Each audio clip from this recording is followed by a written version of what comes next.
Hello, Garland and Scott here, and Scott's back from Russia. He's been doing doing fine work in the wonderful country of Russia, and met with a lot of people. I've seen Scott all over the place online. There's plenty to talk about when it comes to war-related things, but let's start with this, Scott.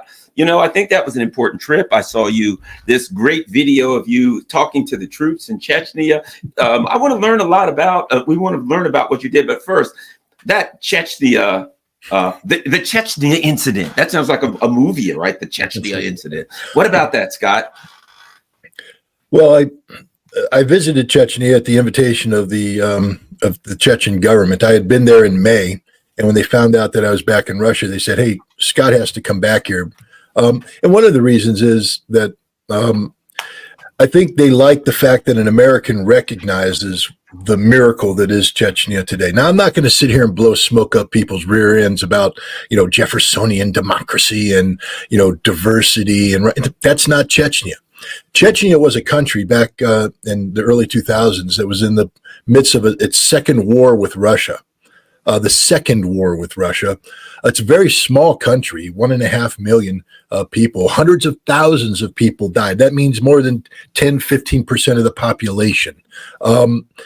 Devastated. If you look at photographs of Grozny back in 2002, it looked like Stalingrad, leveled city. And it was just, here's the other thing that most Americans don't get. Now, if I said Hatfield and McCoy to Americans, they go, "Oh yeah, the feud where the Hatfields and McCoys fought it out." Chechnya is a walk and talk and live and breathing Hatfield and McCoy situation. Blood feuds are a reality. You kill a Chechen, their clan is coming after you to get retribution, blood. And what was happening in Chechnya is that because it was bitterly divided over the nature of the second conflict, which was largely driven by CIA-funded Wahhabist foreigners who were coming in and trying to corrupt the Sunni Sufism of Chechnya. I'm getting into inside politics on religion here, but understand that the Chechens are not natural-born Wahhabists. They revile that. The brand of Sufism that they have embraced is one that is actually it endorses peaceful resolution, peaceful coexistence, but you kill a Chechen, they're coming after you. And so Chechnya was literally eating itself in the 2000s. And Vladimir Putin met with Akhmat Kadyrov, the father of Ramzan Kadyrov, who's the current head. Akhmat Kadyrov isn't just a leader. He was the Grand Mufti. He was the senior Islamic dude in Chechnya. He's a guy that was at the heart of the first Chechen war that got Chechnya its independence from Russia. And he's a staunch believer in Chechen values, etc. But he's also a guy, as a religious man, said what's happening here is the destruction of Chechnya, not at the hands of Russia, but at the hands of the West. And so he sat down with Putin and they worked out a solution. This is why I call it the miracle, because in 1999, I don't think you could find a single person anywhere in the world that said, yeah, Vladimir Putin just came in. I see this guy sitting down with the Chechens and working out a peace treaty where they both get along great and Chechnya gets, virtual autonomy. No, they said this is a war to the death. No, it wasn't. Putin sought peace, so did Kadyrov, and they worked it out. Now, Kadyrov was assassinated in 2004 by the CIA-backed Wahhabist forces that didn't want peace. His son, Ramzan Kadyrov, couldn't take over till he was 30 years old, had to wait a couple years, but he took over, appointed by Vladimir Putin to carry on his father's legacy. And that legacy is of the redemption of the Chechen people. You take a look at Chechnya today. Look, the Russians and the Chechens peacefully coexist. For every mosque that goes up in Grozny, an Orthodox church goes up in Grozny. There's zero tension here. I mean, there's always tension. Humans are humans. But I'm talking about compared to what was for. So I recognized that then, and they wanted to continue, I guess, what we call the education of Scott. And so I came in and I got some fantastic opportunities. I got a tour of the Akhmat Kadyrov museum where I got to see all of the history brought back to life of the peace talks between Kadyrov and Putin. I got to see Chechen culture. They gave us a performance at the Chechen dance ensemble. Fantastic until they invited me on the stage to dance with them, and then it became a nightmare. But I got to meet the senior leadership of Chechnya, and I mean, I'm talking about not just Ramzan Kadyrov, but Adam Delikanov, Mahmoud Dudayev, Apti Aduanov. These are the guys that make Chechnya what it is today, which is a thriving nation, not a democracy. I'm not pretending it's a democracy. It's not. Do they have transgendered rights? Hell no, and they never will. Do they do they have policies which in the United States we would say are homophobic? Yep, they do, absolutely. But they also, in the city of Shali and others where Russians and Chechens slaughtered each other, families walk the street in peace. Homes have been rebuilt. Peace has broken out all over. And the Chechens love Russia, and the Chechens love Vladimir Putin. I had the honor and privilege of being invited to Ramzan Kadyrov's home to have a meeting with him. And he was a kind host. He gave me and my colleagues, my daughter, Alexander Zyryanov, who was my Russian host, and his fiancee Olga. We sat at the table with Ramzan, and we had not just a nice meal, but a fantastic conversation that covered a whole bunch of complicated issues like Russian-Chechen relations, the future of Ukraine conflict, and things of that nature. Now, when I was in Chechnya last May, you might have remembered there was a video where I sort of paraded the troops. I was brought out and I got to meet the Presidential Guard, a couple thousand hardcore Chechens, commanded by the men who fought in Mariupol, etc. And I didn't speak to them in a speech, but I met them. I shook their hands, and it was an honor and a privilege.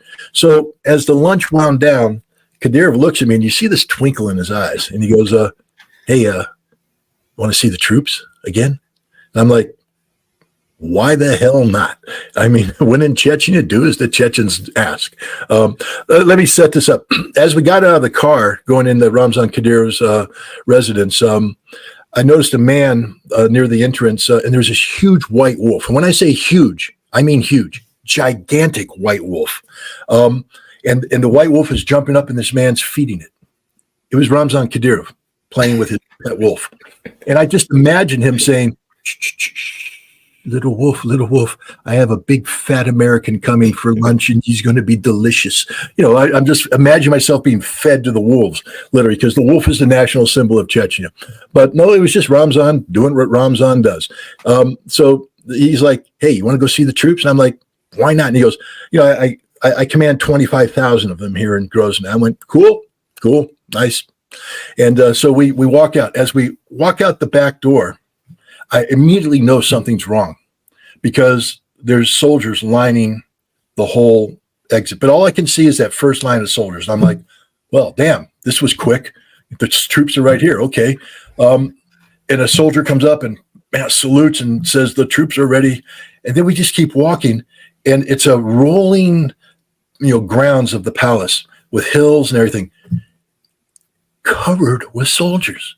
Garland, you have no clue what it was like to walk out and go, holy beep, the whole damn hill is crawling with frickin' Chechen troops, armed to the teeth. I mean, they are in full combat gear, armed. And then as we make the turn, wham, there they are again, all on the hills. And then they part like Moses going through the Red Sea. And we walk through them.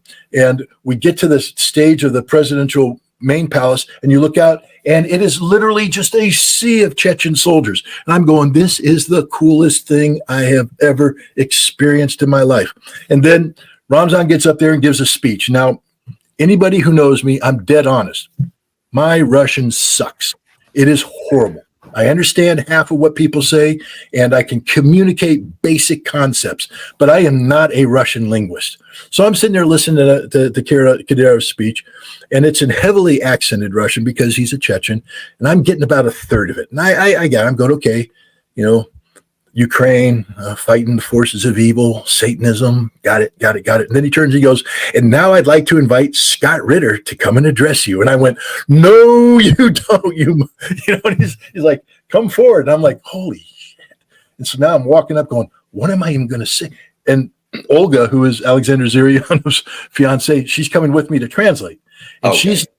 she's going, please don't do this to me. Please don't. So that meant, damn it, I got to do this in Russian.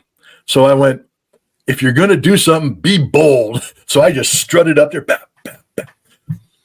Hi, bam. And I enter into the speech where I had no idea what I was going to say. I'm just saying it, trying to scramble for the few words of Russian that I know, and I'm putting them together. And next thing I know, I have a coherent speech and it's done. And I walk off the stage going, I survived that. But let me make one other observation. Anybody who's been in the military, have you ever done anything with a American presidential delegation when the president comes to town or something like that? Yes, I have. Okay. Have. In law enforcement, I have on more than one occasion. And do they remove the ammunition from? Yes, they do. I sat on the stage behind George W. Bush. I was right behind him on national TV. They stuck me right behind him. But the first thing they did was they took everybody. We didn't even get to take our guns in. I was in law enforcement. Everybody's gun had to go before you came in. Okay, so now people are like, Kadyrov's hated. Those people don't love him. He's a dictator. Every dude, and these are Chechen warriors. These are, if you've seen them, they're bad dudes, man. And they're up there. They are holding machine guns with live ammunition round in the chamber. I mean, remember, the first time I was there, they did a live fire demonstration, and it was sort of loud. And they look at my daughter Victoria was there with me, and they go, oh, she needs hearing protection. The dude, Lord, that's his name, Lord, pulls out his pistol, takes 2 9mm rounds and shoves them in her ears. So their hearing protection are bullets that you put in your ears, okay? That's the Chechens. Every one of them is locked and loaded. They have live RPGs. They have live machine guns. They're out at 25,000 dudes. Ramzan's not afraid. Ramzan's like, I'm your leader. And they're like, you're our leader. And you have to see it to experience it. This is real. It's not, it's theatrical. Hell, it was an act. He hasn't done that for anybody. I don't know why he did it for me. He didn't do it for Putin. I mean, this was the strangest freaking thing in my life, but it was amazing. But the thing that I walked away from it was, yes, I know it was theater. I know that first of all, where these dudes just live in town. They're literally a pager army. They got all their crap in their house or in their cars. And I guess halfway through the meal, he went, screw it, pushed the button, said, mobilize the garrison. And while we're eating, they're all coming out of their apartment, putting on their crap, locking and loading their weapons, walking through the streets of Grozny, 25,000 men converging on the presidential palace where they're there. And it's just like, holy crap, it was real. But the other thing is, these aren't just Chechen warriors. These are Russian warriors. These guys all fought in Ukraine, and they are as dedicated to this mission as anybody. You can call them Chechens, and they damn well know they're Chechens, but they all wear the flag of Russia on their arm, and they fight for Russia, and they fight for Vladimir Putin. And you can call them TikTok warriors all you want. I had dinner with Adam Delikanov. He's the commander of the Chechen forces that helped capture Mariupol. Helped the final battles of Azovstal. Dude's real. I mean, I was asking him questions during the meal, like, okay, screw it. I got the commander here. I'm going to ask questions about the battle. On the way out of his residence, he goes, come on into my study. And we come in the study, and he pulls out the actual maps that he used fighting the battle. He pulls them out, lays them out on his table, and he starts explaining to me, showing the Ukrainian forces where his concentration was, explaining his tactics, his battle, his battle plan, his strategy. Then he opens up his little laptop thing, and he starts showing me the actual imagery that the Russians used, overlaid with day by day, saying, okay, this is what we're doing this day. Then he points to the map and he flicks it, and I'm sitting there going, holy shit, if I was in active duty right now, I'd get a god darn medal, because this is the coolest shit in the world. Excuse my language, but I mean, I'm being briefed by the commander using classified material. Wow. It was but this is I had dinner with Abdi Alduanov. He was the current commander of Chechen forces. He's now been assigned to the Russian General Staff Academy. So he's moving his way up the thing.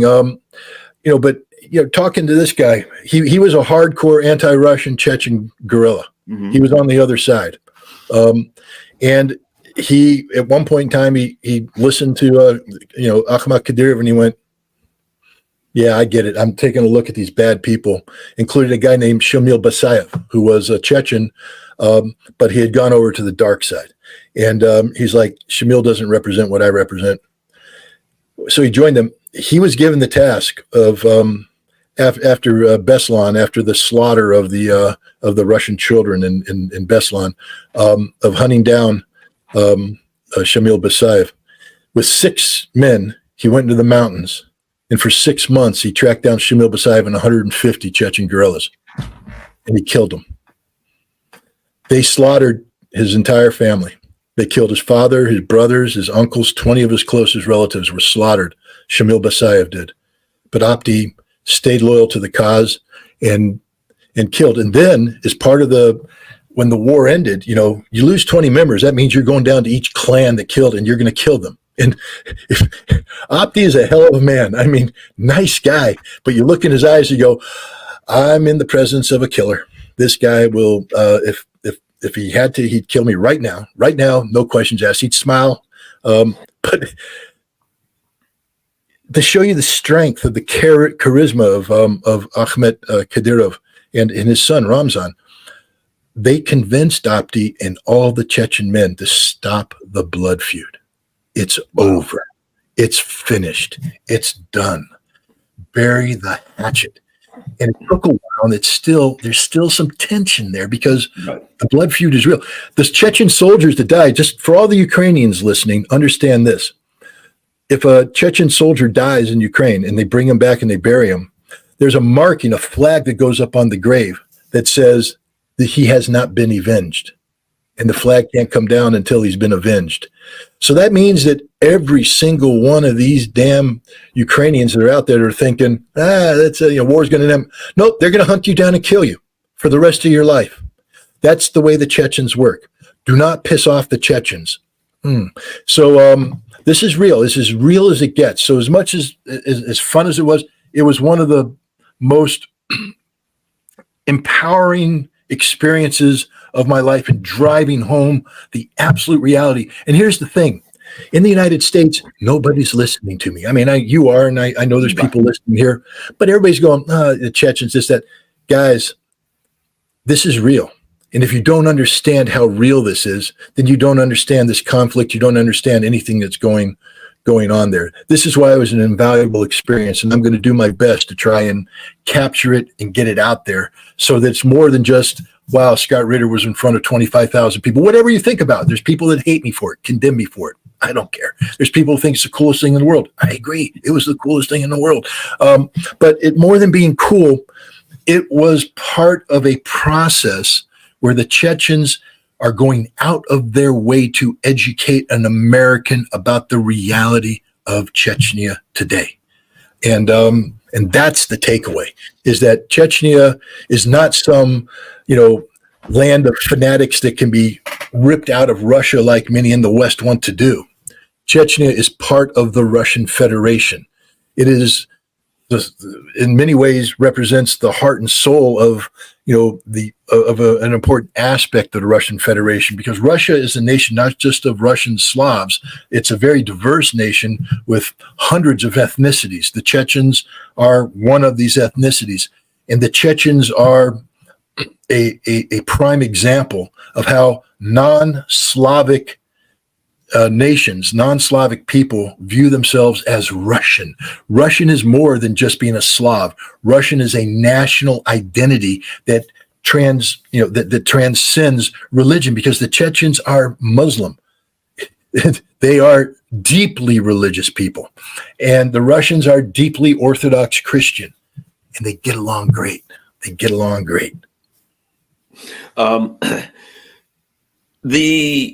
did want to ask you about this, the Ukraine conflict. it seems to me, you and I have talked about this, and we've used the word for months and months. How does this end collapse? We're seeing internal fights that have been going on. We've poisonings and Christmas gifts and birthday gifts blowing up and all those kinds of things. But now it appears that from what I'm seeing, of course, there's still fighting to be done. It seems like the lines are starting to fall apart. Avdiivka is falling. Your thoughts on the state of the battlefield and internally, this political collapse that's going on. They shot down a plane full of their own POWs. It seems like maybe it was an accident. I don't know, but whatever. Your thoughts on the state of the conflict, Scott Ritter? Well, one of the interesting parts of this trip is that I actually did get to go to all 4 of the new territories and Crimea. And I was able to have meetings with 3 of the 5 governors of these territories, along with military commanders. It's always best to see it firsthand. It was a quick trip. I'm literally not going to sit here and pretend that I didn't have the Chechen experience in the new territories, if you know what I'm saying. I didn't get the in-depth, get into the weeds kind of thing. This was a very quick thing, but I'm a former military intelligence officer who made a living doing quick observations and putting 2 + 2 together. Plus, I got to meet the senior political figures of 3 of the 5 territories, and got to meet senior military commanders. I think the biggest takeaway is the optimism of everybody involved, meaning there was, how when things aren't going well, even if you want them to go well and you believe in it, you meet somebody and you see that sort of defeated, haggard look, the tired look. It doesn't mean they've lost, but it means they're not winning. That means that wasn't there. Everybody I met was like, this is it, the final push. We're there, man. We're there. We're there. We're moving. 2 of the governors, basically said, on to Odessa. I mean, they're like, yep, we're going to Odessa and Nikolaev. This is it.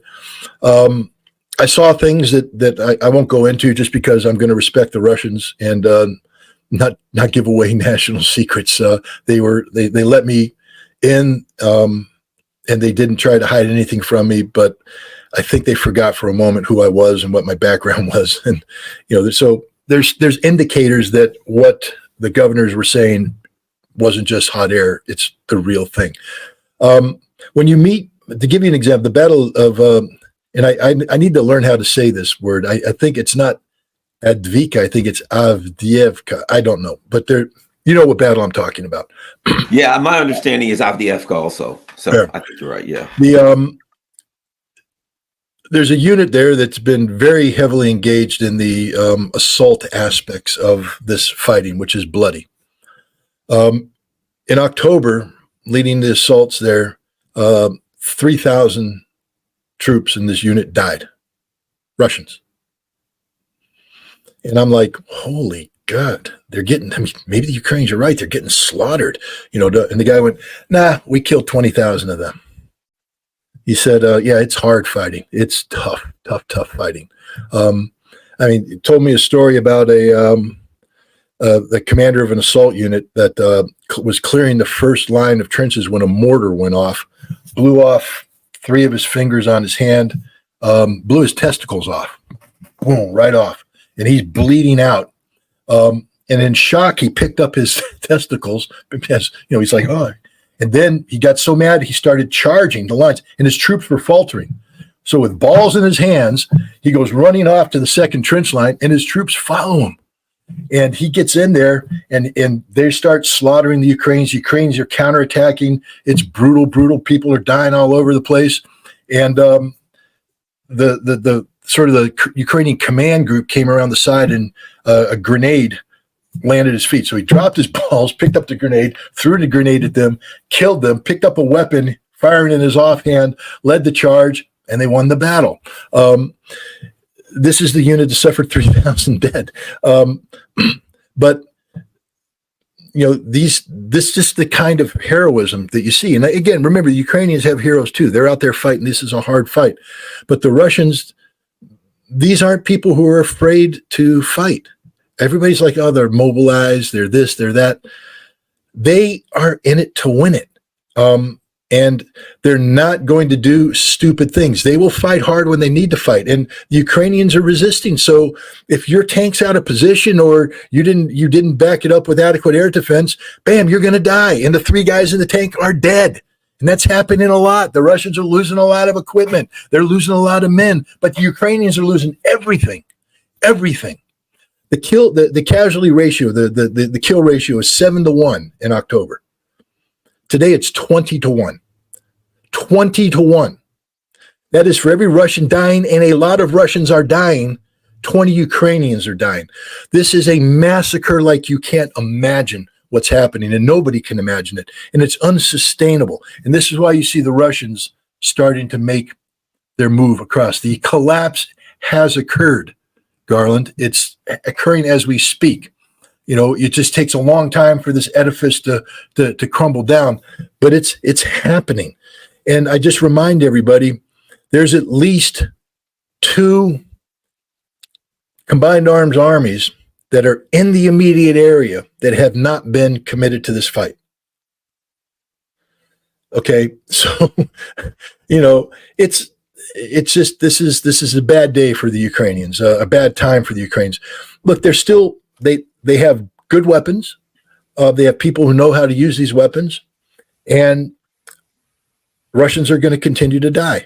I always remind people that the bloodiest month for America in World War II was April 1945, the last month of the war, after the Germans had been defeated, when the bulk of their elite units had been disintegrated, where 60% of their force were these old men and boys, the Volks, whatever the hell they called them, the Volks.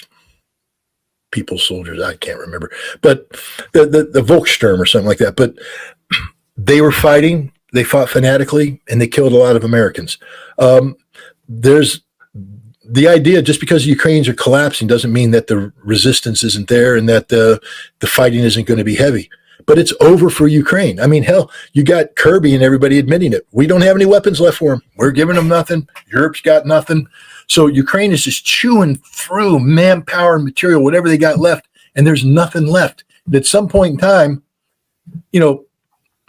as long as I have a round in my weapon, I can kill you. But when I point the weapon and go click, and there's no more ammunition, or I pull the lanyard on the howitzer and click, there ain't nothing there, or I orient my air defense system and push the button and nothing fires because there's no more ammunition, it's over. It's over. And that's the point we're reaching very soon. There's nothing left in the barrel. They're using up the last of their ammunition. The Russians have figured out where they store everything. They're blowing up the reserves, the equipment, the manpower. We are looking at end game here. End game doesn't mean tomorrow.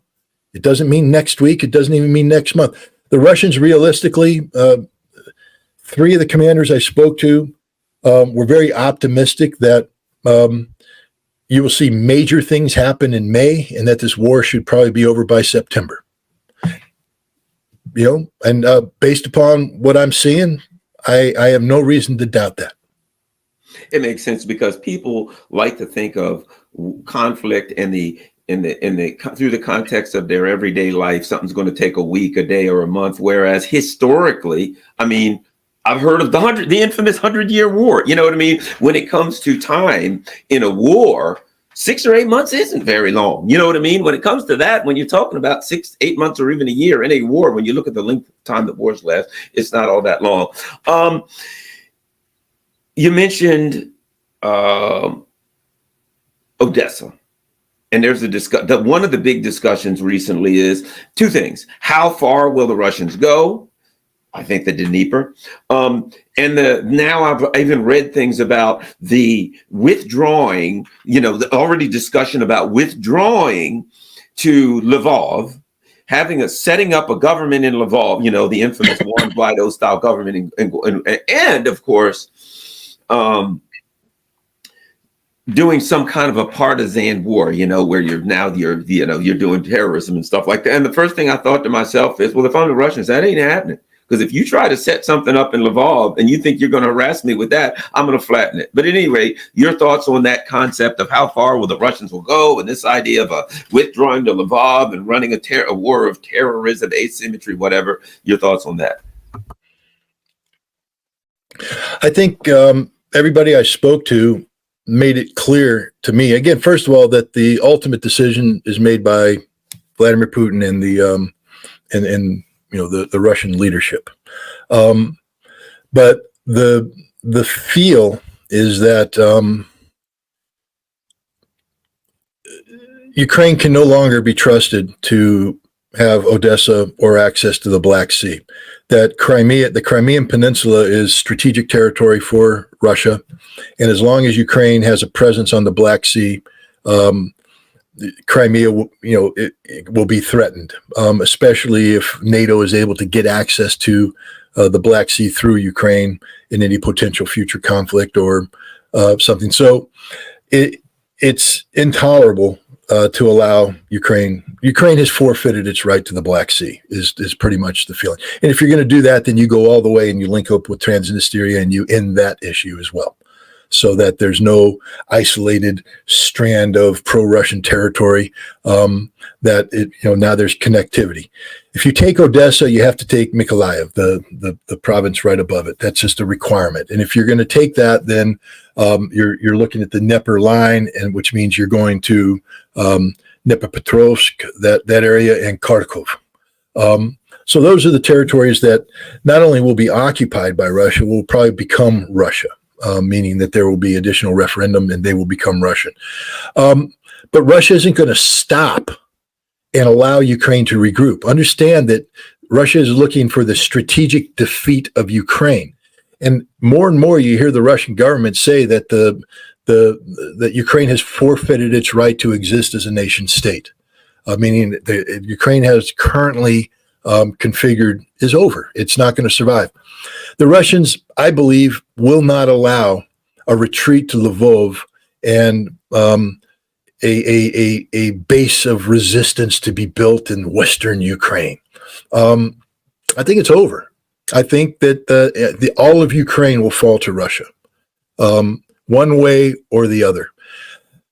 And that, again, this is why I think it's important to start with Chechnya, because there's a lot of people right now saying, why would Russia want the headache of trying to absorb Western Ukraine with its history of Banderism? It's a different religion. They're, Greek Catholics. They're just a different people. And my point is, Chechens were sort of different religion, different language, a lot of animosity. And look at the miracle that took place. So I think the Chechen miracle is what's in store for Western Ukraine. Russia cannot allow seeds of Banderism to be planted anywhere in the territories near Russia. They can't allow Western Ukraine to exist as this entity that's full of hatred towards Russia. And so I think that there's a whole bunch of political reconstruction of Ukraine that's going to take place once the war ends, once the Ukrainian army has been destroyed. Denazification means just that, the end of Banderism as a ideology that has roots in Western Ukraine. Western Ukraine is going to be cleansed of that. And that's more and more, I'm convinced that that's the direction this is heading. Because otherwise, all Russia's doing is they're winning a short-term victory, and then they're just setting themselves up for long-term failure. Russia's strategic objective isn't the defeat of Ukraine. It's a new European security framework with the rest of Europe that seeks to have, peaceful coexistence. You can't have peaceful coexistence if this poisonous entity called Banderist Western Ukraine continues to exist. So I don't see Russia allowing Banderism to continue to have a foothold in Western Ukraine. I don't. And I do think that Russia has the skill set to pick the right people, to find the Western Ukrainian version of Akhmat Kadyrov and work with him and come up with a solution that gives the Western Ukrainians that national identity they crave. Just like the Chechens. The Chechens are a very proud people. It's a republic. And they're like, we are Chechens. There's nothing I don't think there's a problem in creating a Western Ukrainian republic, the capital of which is Lvov, populated by people that say, we are Western Ukrainians. Yes, you are. And you're celebrated. We celebrate your existence. We celebrate your differences. We celebrate your religion. We aren't here to oppress you, but you're part of the Russian nation. You're part of the Russian Federation. And I think that is a possible outcome here. And anybody who says, nah, it's impossible, man, too much hatred. Chechnya and Russia, dude, two wars, hundreds of thousands of dead, hate on both sides. And look at it today. People who listen to my channel know I've been saying for a while, I believe that there will come a point where the Ukrainians will stop and look and they'll say, we're not mad at the Russians. They'll look back at the U.S. empire. They'll look back at NATO and say, we've been had. You threw us in a cage with a bear and told us that you would arm us to defeat the bear, and we've been mercilessly mauled by the bear. We can't blame the bear. That's what bears do. You put us in a cage with a bear, they're going to maul you. It's in the job description. When you take the job as a bear right there at the top, you got to maul people, right? So their time is going to come where they're going to turn on NATO, turn on the U.S. and say, I think we're getting close to it now, where they're going to say, we've been had. You told us you would arm us to the teeth. You told us you would help us. You told us everything. And then at some point, something started up in Israel, and you looked at us and you yawned and you said, you know what? We'll be over here. You guys do the best you can do. We're out of everything. And I think the time comes when they turn. I agree with you. They will say, well, we got this giant country next to us that has wealth and power and is willing to give us food and give us a job and help us with certain things. You know what? I think we're going to move in this direction. I think that has to happen, Scott. In fact, I agree. I don't see any way that doesn't happen. When they realize their entire generation of young men and women, and some old, have been wiped out, and they realize what they died for, Scott. No, you're 100% correct. There's a gentleman, Alistair Crook. I think you might know him, former British intelligence officer with tremendous experience and tremendous insight.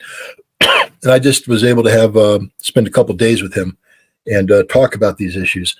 And he shares this opinion. And again, when somebody of his caliber of analysis and such says exactly this, that the tipping point has already been reached inside Ukraine, where people are recognizing that they've been led down the wrong path, and you're seeing pushback inside Ukraine, and I think that will help foster an end game that can lead to reconciliation between Ukrainians and Russians. The Russians.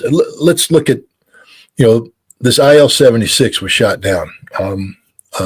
Supposedly carrying 65 Ukrainian prisoners. I have no reason to doubt that. Mm-hmm. I'm looking forward to Russia providing the evidence of their presence on that airplane, so all the crap that's being spewed online can be put to an end. But it's sort of hard to provide evidence when you have an accident of that magnitude with a fireball of the intensity that was. There ain't so much physical evidence left. A lot of people don't realize what happens to a body in a crash like that. It ain't pretty. And then you subject it to consumption by fire. And it's tough to find DNA evidence. But, look at the comments there. I can't find a Russian comment that says good. Every Russian comment is, God bless their souls. God bless the people on there. God bless the families of the Ukrainians who were waiting for them.